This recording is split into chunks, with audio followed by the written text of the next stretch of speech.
It's time for EdTech Mondays, brought to you by MasterCard Foundation and CC Hub. Welcome to EdTech Mondays Nigeria Show, a platform that facilitates critical conversations on the use of technology for teaching and learning. On the EdTech Mondays show this month, we have been exploring driving foundational infrastructural investments for EdTech growth. Previously on the show, we laid the groundwork for examining how foundational infrastructure is to the growth and accessibility of EdTech in Nigeria. In our last episode, we explored one key challenge: building trust and de-risking creditworthiness for EdTech financing. This raised an important question which we are yet to find an answer to.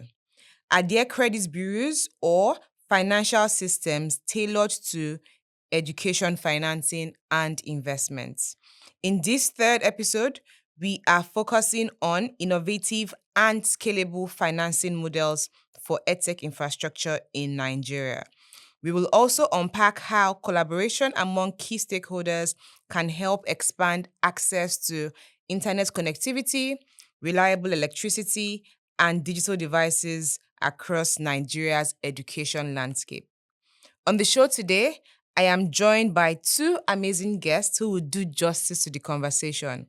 Join me to welcome Joshua Chijioke, who is a strategic and dynamic tech entrepreneur known for driving innovation and expansion across West Africa's business and technology sectors. From founding successful startups like Josh Express and AI-powered loyalty solutions to leading impactful initiatives at MTN and Chenosis. He has consistently delivered revenue growth, forged profitable partnerships, and championed digital transformation across multiple industries. Hello, Joshua. It's good to have you here. Yeah, thank you so much. Yeah. And the next guest is no stranger to the world of EdTech. Our next guest is an award-winning EdTech entrepreneur and a MasterCard Foundation EdTech Fellow, committed to advancing education through technology. She is a founder and program director of Wi-Fi Combat Academy, where she has trained over 30,000 students and launched over 300 tech programs in partnership with leading organizations in and around Nigeria. With a strong background in strategic planning and digital transformation, she now leads Wi-Fi Combat eLearn, providing K-12 students with future-ready skills and career guidance. Join me as I welcome Dele Tedrosho. I'm excited to be here. Thank you so much. Thank you. So great. Now we've laid the groundwork. We had so much fun, last week where we were laying the groundwork for some of the things we'll be discussing today. And what stood out was there needs to be a way in which people who are willing to support EdTech digital infrastructure are, supported, for lack of a better word.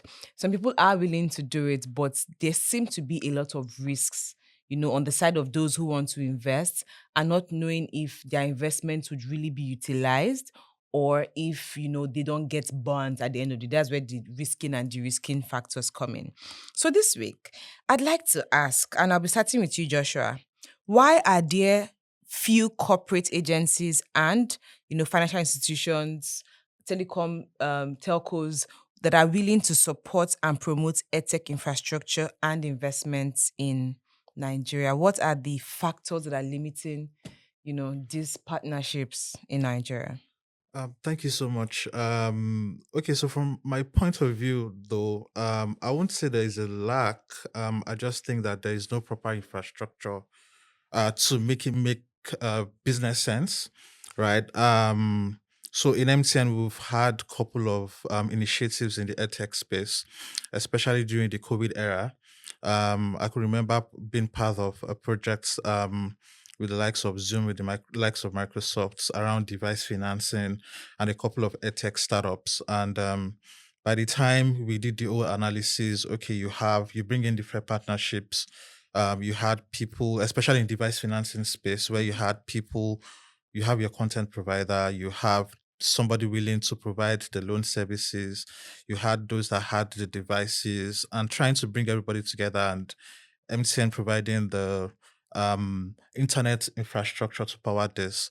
So by the time you bring all of these players together and you decide to build a business case around, okay, what's the cost going to be like, what's the profit going to be like, what's the financial dynamics of this, at the end of the day you begin to see that not much return at that particular stage that would warranty some kind of investment, right? We had cases where cost of device was so high that the margin on that service alone is actually close to negative. So by the time you come to a corporate structure, you had EdTech, and you say, okay, I want to do something around device financing, or I need you to help me invest in some certain infrastructure. The first question they will ask you is, what's the margin like? What's the return on investment like? So by the time you do the 1+1 or the 2+2, you realize that the margins are actually so low, right? So I think for me, right, um, EdTech growth actually would require at the early stage some kind of investments with the mentality that, okay, it's not going to return. The returns are not going to be immediate, right? It's going to be a medium to a long term thing. So corporate organizations should bear that in mind, that any investment you make in the education space, you shouldn't require immediate return. You should actually wait for a period of time for those investments to mature into something valuable, right? So that's just my own point of view. Thank you. And I think you've done, real justice to how we want to lead this conversation right now. Because the question now is, do we now say on the part of the edtech organizations or the startups or those who are coming, to partner on these investments, they aren't doing proper work to help organizations like yours understand that this is patient investments that would yield many many years down the line, and help them see how best to navigate, or when they are coming, they've done their due diligence, done their assignment, and are helping them see what the future ROI might be further on down the line. So on whose parts would you say this, like, is it that these guys are not doing proper work and want to even really get these guys to invest in them, or the big corporates have already shut their minds and are saying, you know what, it's not, if I'm not getting money tomorrow morning from this $1 billion I'm going to put into this thing, I'm not interested. I think it's two ways though. I probably might be biased because I'm from the corporate side, right? So one of the things you need to learn about corporates in Nigeria is, um, for every initiative they go into, there has to be a business case. So what I mean by a business case is, if I invest 1 naira, I should be able to get back 1 naira 50 kobo or 2 naira, because obviously you cannot run a business in Nigeria and not profitable. You're gonna sink Or anywhere else. actually. So if you're an edtech founder, you have an edtech platform, and you come to a corporate like MTN and you say, okay, I want MTN to invest in this, right? Fine. We're open to innovative ideas. But at the end of the day, for the business to commit some kind of investment into that, it has to make sense, right? Business wise. And when I mean make sense business wise, it doesn't have to be, although there might be justification for 5 years or 6 years or 10 years down the line. But at the end of the day, I think it's across all corporates in Nigeria. If you cannot show me that I can get return in as little time as possible, right, it will take a lot to actually pull. So that is why sometimes most corporates push some of these education initiatives to their foundations, right? So you could have cases of MTN Foundation, offering scholarships to people, offering media programs, right, to some of these founders or some of these platforms. So we've seen the rise of foundations taking up these initiatives. But when it comes to the commercial arm of most corporates today, right, you're not seeing that much traction, because by the time you're an education solution provider, right, this is from what I've seen so far. By the time you ask them to do your projection, what are your projections? You see profitability 5 years down the line, 4 years down the line, right? As a commercial arm of the business, it won't make sense because you need your immediate return. So what we're seeing now in most corporates is most of these initiatives are now being moved to the foundation or to the CSR units of some of these corporate organizations today. And the good thing about it is we've seen a lot of corporates investing more in their foundations, in their CSR, towards health, towards education. So I won't say there is no much investment. From the commercial side, maybe not, but from the foundation and the CSR side of corporate organizations, we're seeing more investment into some of these educational initiatives. Okay, I'll just come back to you on this foundation bit Yeah. because I think I have my biases to this system Yes. and the efficacy to provide the type of support that is required. Okay. Because I'm thinking, I don't want to go too deep, so I just allowed Mr. Tejosho to speak. But I'm thinking, imagine a situation where the immediate need is zero rating solutions, right? It's not something that a foundation can do. It is what the corporation itself has to do. So if you push me to a foundation of a big corporation, they might just give me some money to do something. But the immediate thing I want is to get more learners to learn, right? And I've identified that the biggest problem I'm having is, access to internet, subsidized internet to use these systems. And I'm coming to you and telling me zero rate me, or I'm coming to you and tell you, can we create an EdTech bundle, and you push me to your foundation. But just hold it there and let's hear from Sister Joshua. So, Deliso, what do you think about all that he has said? So for my own, I think it's perception. That's the biggest issue that we have had. You've just said it that most times you push it to the foundation. So most of these organizations perceive education as a CSR or a government initiative. So that's a perception that we need to move around. Now, there's a case study that just came to my mind. One of the biggest tech organizations that do things for children is EdTech in the US. And you'd be shocked at the people that work with them. People from all over the world, Google, Microsoft, all the tech big tech companies, they're the ones that have not sponsored. They have partnered with these guys. Now, what they've done is that they're very bold. 1 week, just to pay 1 week, it's $1,500, $2,000, and lots of people are learning from the EdTech. They bring in the best of the best from different organizations. And then let me tell you what they did, because collaborations are very important. They also partnered with universities. So they tried to give an experience like, let's go to Stanford. Oh, I would love to go for that program. Why? Because it's being executed in Stanford, or it's being executed in Harvard. So through those collaborations, they're making a lot of money. They're making and they just have one summer boot camp. And this is once because a year.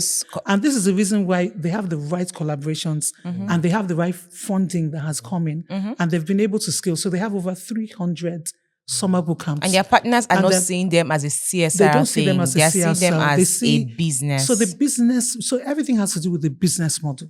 Do you understand what I'm saying? Yeah. So most times you're looking at us like it's only the fintechs. I have a big problem. Everybody feels that the fintech is where the money is. Fintech. Joshua, we are pulling your tail. Let me tell you something. That tech sector is growing very, very fast. Look at Udemy. Look at Udemy's business model. So I feel that organizations should go outside and see how other companies in America, they're growing. Look at Udemy. Udemy is making millions. LinkedIn was bought by this lady. I can't remember her name. LinkedIn is very big. Do you know what I'm saying? That part. So the business model. So for our business model, okay, like the things that you're looking at, we look at engagement, more of like students' engagement, learning outcomes. Those are the metrics that we measure. So it's more of like long term. So it's more of like put your money long term and you get the money. Because a child is not going to get on a platform and use it for 30 minutes and expect them to be the next Einstein. It's a journey. It's a journey. You didn't learn chemistry or your economics in 2 weeks. You learned it over a period of time. So why are you not saying that EdTech is not CSR? Because I think that's the biggest problem. Yeah, because if we have the right collaborations, EdTech is going to scale very fast. I think I agree with you 100%. I think one word actually came out most, partnerships, right? My perception of the EdTech space, right, this is personal, right, is the fact that most people want to do things solo, right, especially EdTech founders, right? I've been privileged to speak to a couple, and you have somebody, okay, I'm working on AI for teachers, I'm working to help students pass their exams. And most times when I speak to these people, one thing doesn't seem to stand out, which is collaboration, right? And also one of the things you also need to stay clear of is Nigeria is very, very unique, right? You could have and most times I always try as much as possible not to compare ourselves with probably the US or probably European countries, because what's worked there might not work in Nigeria, right? But one of the key things I agree with you, Ma, is collaboration. Now, what I mean by collaboration is there has to be an ecosystem built around this. That's it. So one of the example you gave, you had the likes of Harvard, that's the education institutions. You had Google from the technology side. You probably have government as well, because some of these things will Yeah. be highly subsidized as well at the early stage before you get to that point where you begin to get your ROI.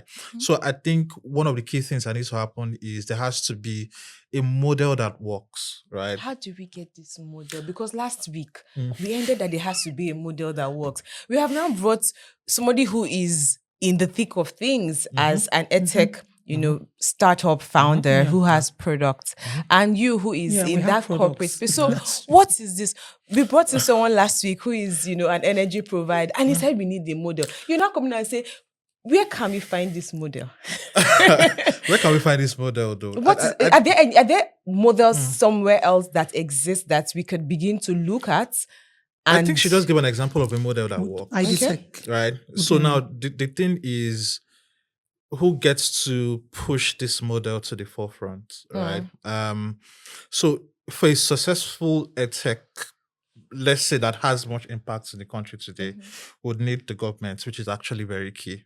Would need private sector, right? Would need telcos, would need the banks itself, right?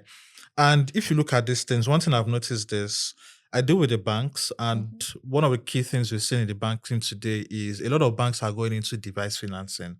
But when I ask those that are driving this within the bank, and I say, which people would you like to finance their devices, they won't tell you students or anything. They would rather finance salary earners, because they know that these guys have an account with my bank and I can easily take out money, or because I know what their account balance is, I can easily finance their device. But when it comes to education and stuff like that, they might not actually go into that because, just like I said, ROI, right? So you have banks doing something around finance. You have the telcos building education bundles, right? MTN, MTN has MPulse bundles. We are coming to you. Just Yeah. wait. We have Pulse, you have MPulse bundles, even content as well, right? I was speaking with the person in charge of MPulse yesterday, and they have a website where children can go and learn. Yeah. So telcos have internet bundles, bank has device financing capability, and I know there are a couple of EdTech startups out there that are building content that would make sense. So the thing is, governments probably, I really don't know more what government is doing around EdTech space, but I want to imagine a situation where these four people come together and they say, okay, for Nigeria, what is the model that works? Right. So once we're able to get a model that works and we have everybody come together as one, I'm sure we'll be able to crack that. But as of today, I see everything is just passed around. Nobody's bringing these key players together to agree on a model that actually works. Okay. So, Mr. Joshua. So, well, guess what? Yeah. Things are happening. Yeah. So recently, last year, I attended the MasterCard Foundation EdTech, which brought all the winners in one space. And that was one of the best programs I'd ever entered. Because so many people do seminars, conferences, and then we go, we listen, we get excited, and nothing happens. But I'll tell you that after that program, one of our EdTech MasterCard fellows from Lagos partnered with the ones in Sierra Leone, the ones in Kenya, and even Gambia. I'm from Gambia. My mother is from Gambia. She now had she was able to do this big tech program in these 3 states. Now, she didn't attend, she was not part of the MasterCard Foundation program. She would not have had the opportunity to be able to scale and take it to other places. So I just feel that people need to do more research and find out what is happening.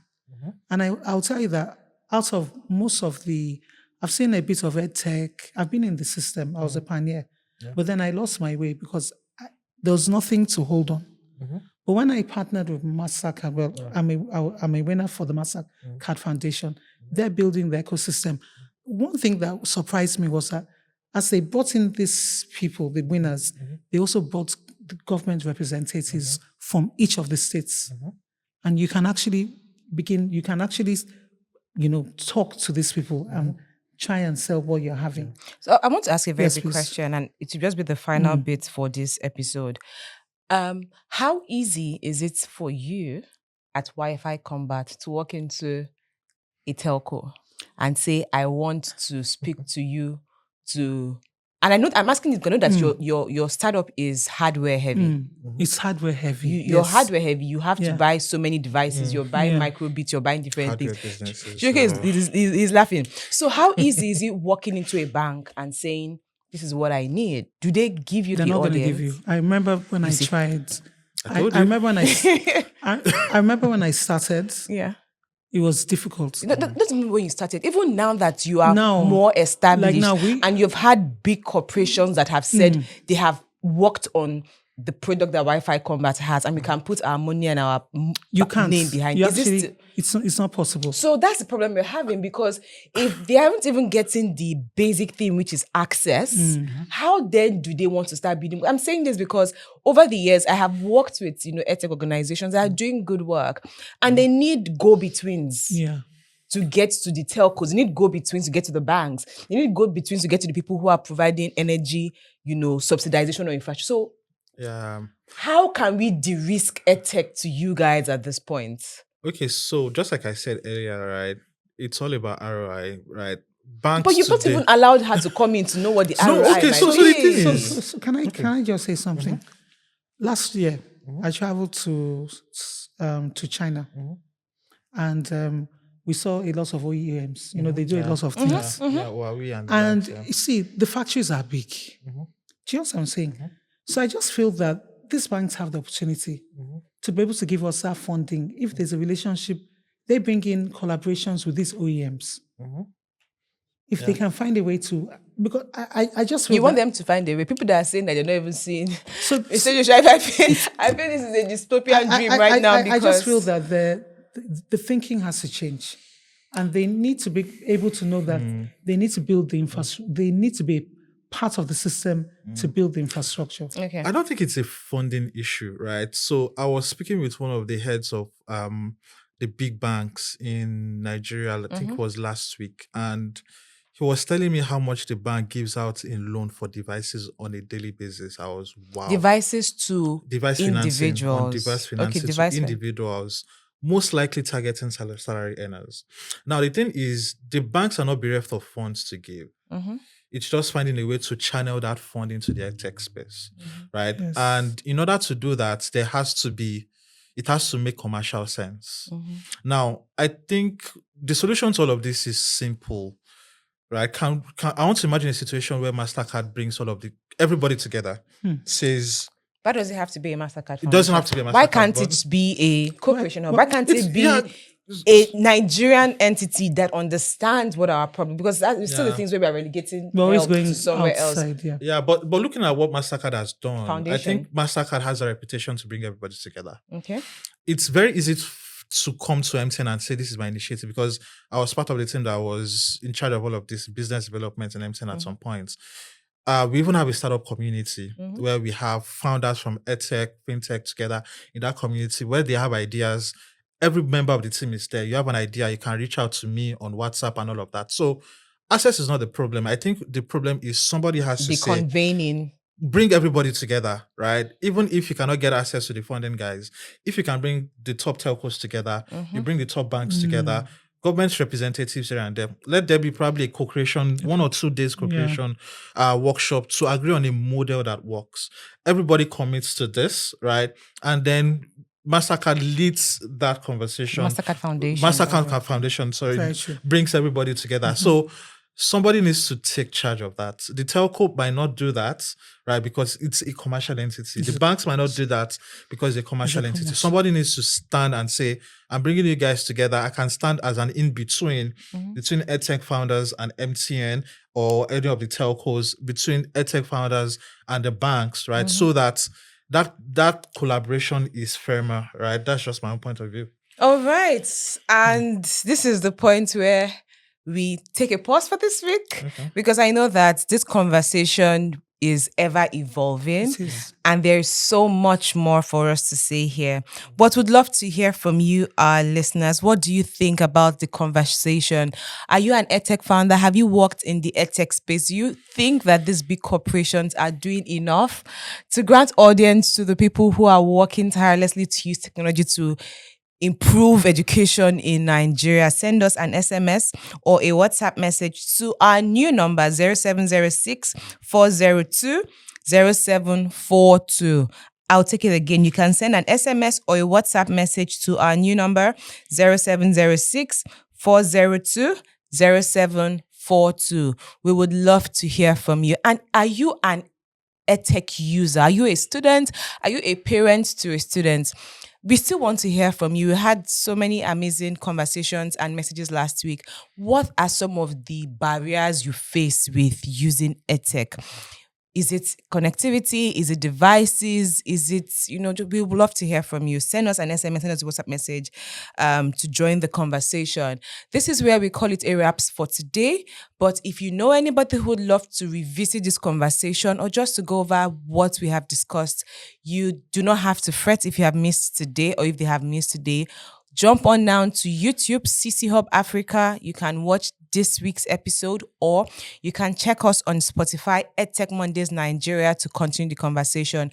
We also have a very active WhatsApp and Telegram community, EdTech Mondays Nigeria. Do well to join and let us know what you think. And who knows, you might be the next guest on the show in coming months. I remain your host, Chinyelu Akwa. And until I come your way, same time, same station next week, continue using technology to push the barriers, the boundaries on education. Bye for now. It's time for EdTech Mondays, brought to you by MasterCard Foundation and CC Hub.